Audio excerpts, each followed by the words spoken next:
How's it going, everyone? College Lefty, and in this video I'm going to be opening up a guaranteed set 2 finest pack, and I also picked up a couple other finest cards after selling the 98 overall Walker Buehler. I picked up Yasmani Grandal. I also picked up Jeff McNeil, so those guys will be in the lineup for this event, and I figured I would just hop right into it. I need about 10 more wins in order to unlock the Pete Alonso. I was able to unlock the Walker Buehler in the previous video, and I wanted to try and get as much gameplay with these brand new finest cards, as well as try and get 15 event wins, so that way I would be able to unlock one of the set 2 finest packs that guarantees you a finest diamond. So in Yasmani Grandal's first at bat, I got a check swing, and then I hit a no doubt home run. I didn't get the no doubt animation with Yasmani Grandal, but I was able to send the line drive over that tall wall in right field. I knew off the bat that it was gone. We get a nice infield base hit with Eugenio Suarez later on in the game. Pedro Alvarez, the leadoff hitter. This is the silver postseason version,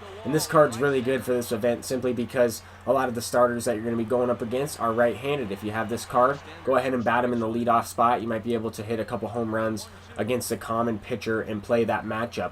But I brought in Kenta Maeda to try and close this one out. I really only have 4 postseason and finest cards in the bullpen, pretty much the postseason cards, and that's really all I have. I have a gold Nolan Ryan as well as David Price postseason version, but I was able to get the win in that one. Let's go ahead and hop into another game. I'm still using the same team throughout this video, though. I do want to go ahead and try out Max Muncy, as well as maybe another guy, depending on who I'm able to pull out of the pack. I might go ahead and try him out as well. But in this game, I didn't really get anything going early on. I was able to hit a no-doubter with Kyle Schwarber. I just wanted to try and include as many highlights as possible, as much action, and this is facing the finest Matt Boyd, and this card I've never really faced, so it's nice to go up against some different cards, some different teams in this event. I feel like this event's pretty fun on Hall of Fame difficulty, makes it a little bit more challenging, as well as I struggled early on, didn't really have that great of a team. Now, by getting 10 wins, unlocking that Walker Buehler, selling him for $35K,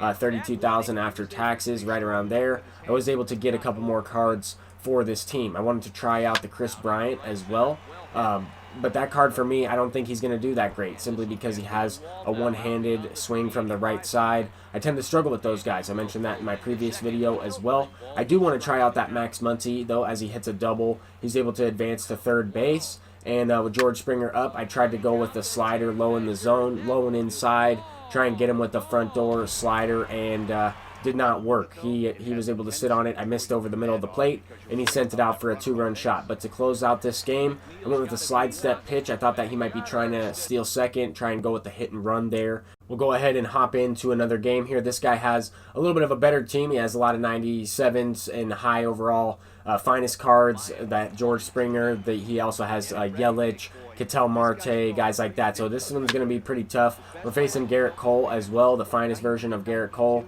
who's very good. I squared this one up perfectly with Eugenio Suarez, 120 power, and he lines out to center field. The opponent was able to get something going, though, in the bottom of the second inning. I went with 3 changeups in a row, and he does pull this one down the line. So that's unfortunate, but he was able to get the big hit in this situation and go up by 2 runs. I had hit a couple balls well in this game, but I was not able to get rewarded. Now we're facing the postseason version of Patrick Corbin. Dante Bichette is my pinch hitter, and he sends one deep to cut the deficit in half.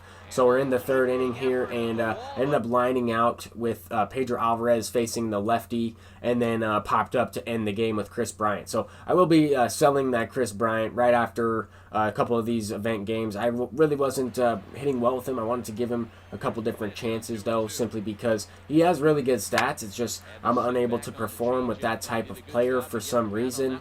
I don't really know what it is. I don't really have much trouble with any other type of swing in the game other than some of those one-handed swings from the right side. However, Yasmani Grandal also has a very similar swing.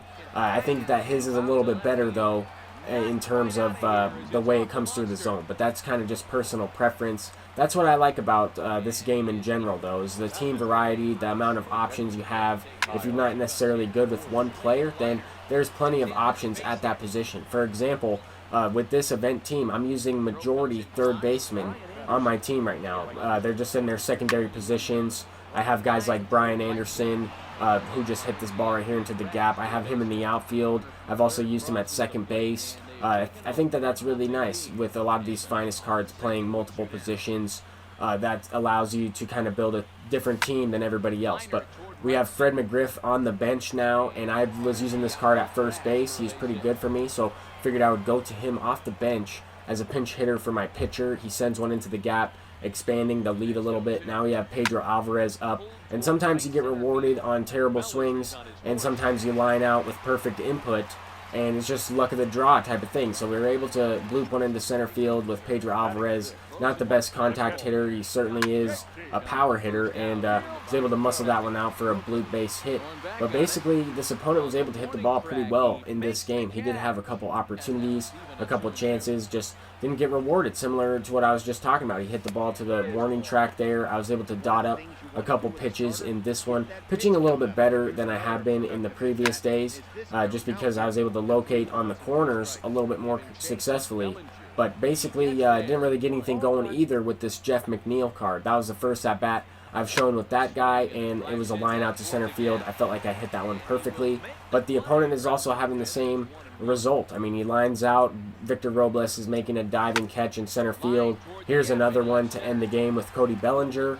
Just unfortunate for him, he wasn't really getting anything going. But I decided to go ahead and sell Chris Bryant, pick up Max Muncy. I decided to keep Jeff McNeil just because he's a really high contact hitter. He has really high vision as well.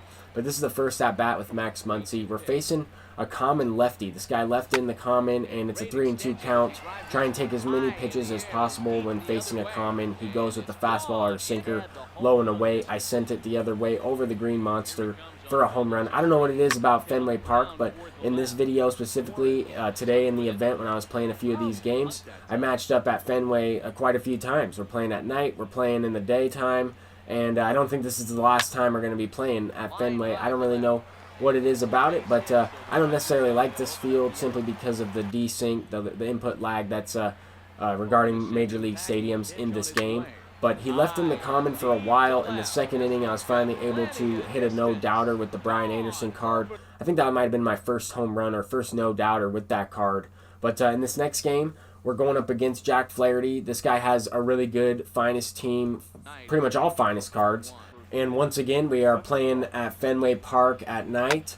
But I did notice a little bit of lag early on in this game. I know that that was just the first swing with Pedro Alvarez, so I wasn't really paying too much attention to it. But at the same time, throughout this game, I sent him a friendly quit simply because it was lagging almost every time the ball was put into play. I couldn't even tell if his fielder picked up the ball or not. It was just a little bit of desync here. So I ended up trying to play this game out, but at the same time, I don't really want to play if there's going to be this type of lag every single time. It's going to make the game a little bit longer, as well as I could always just hop into another event game. So I did end up quitting out of this game. I was able to at least get a couple base hits in this one, but with the lag a little bit, it just felt like it was throwing me off. I just decided, you know what, I'll just hop in to another game. So let's go ahead and get into this next one. We're using the same team, and after this, if we are able to win this game, then we should be able to get that set 2 finest card that guarantees you a diamond finest player. So